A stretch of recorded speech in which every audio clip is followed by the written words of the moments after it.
Star Trek Discovery marks a welcome return to TV and upholds the legacy of the famed space drama. Star Trek is back, you may have heard, on your subspace communicator, in the shape of a television series for the first time since Enterprise completed its 4-year mission in 2005.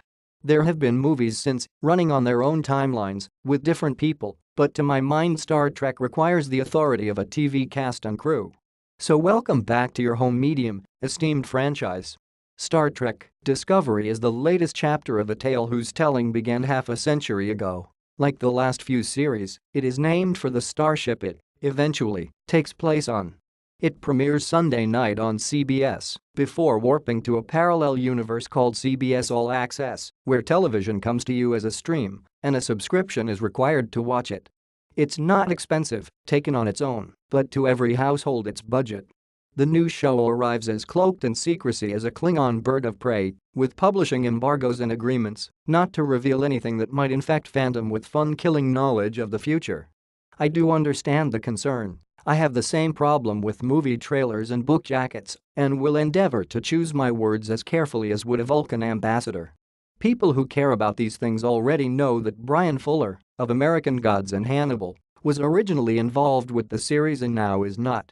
Alex Kurtzman, who worked on the first two of the film reboots, remains. And it will come as no surprise to them that the tone and matter of the first two episodes, a sort of season-opening doubleheader, differ markedly from what follows, so much so that the third episode plays almost like a second season premiere, following a cliffhanger. Some actors whose name figures prominently in the credits, including O'Reilly commanding Jason Isaacs as Gabriel Lorca, captain of the titular Discovery, and Mary Wiseman as a chatterbox cadet, do not arrive until then. Rainn Wilson's Harry Mudd, a space-traveling snake oil salesman played by Roger C. Carmel in the original, will be along sometime even later. Teasers for the show have highlighted the phrase "we come in peace," a partial quote of the plaque astronauts left on the moon. "For all mankind" completes the phrase.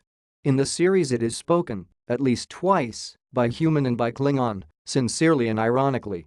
Is it just Federation foolishness, this desire to get along, to mistake the barbarians at the gate for friends bringing the party mix, the mixers and the mixed-up?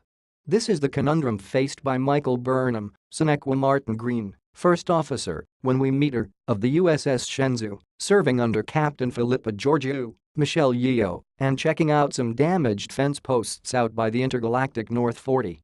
Martin Green seems stiff at first, until we learn that she was raised by Vulcans, in Vulcan ways. Sarek, James Frain, Spock's dad, is in fact her guardian, which would make a little stiffness only natural.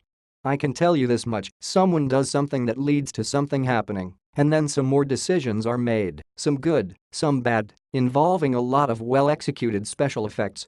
I saw the first two episodes in a movie theater on a very big screen, and they did not suffer from the scale. There is space action and human interaction, and some attempt to represent the Klingon point of view with more than the usual nuance and sympathy, words not customarily associated with Klingons, whose very appearance, all bumpy brows and bad dentition and guttural way of speech belie those notions. With their talk of messiahs and their lords and houses, and the filigreed interior design and costuming, as opposed to that clean Federation look, there is something undeniably foreign and old world about the Klingons. At the same time, the anti-cosmopolitan outlook and obsession with racial purity made an issue here are not remote from ugly noises being made within our own borders and halls of power. I would note that the Klingon commander speaks English, but that the English speakers do not apparently know Klingon, as on Earth, so in space. Ultimately, of course, Star Trek has always been about the human condition and human events, more deliberately than most shows, perhaps, but also unavoidably.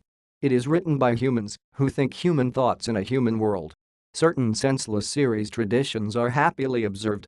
There is the trope of the most important officers on a ship going into a situation that is likely to kill them. There is the easy sacrifice of minor characters whose name you will have never learnt. There is a scene in which a human has to outthink a computer. There is the introduction of a new sort of alien, Doug Jones as Science Officer Saru, a fuspudgety Kelpian who carries the weight of the humor in the opening episodes.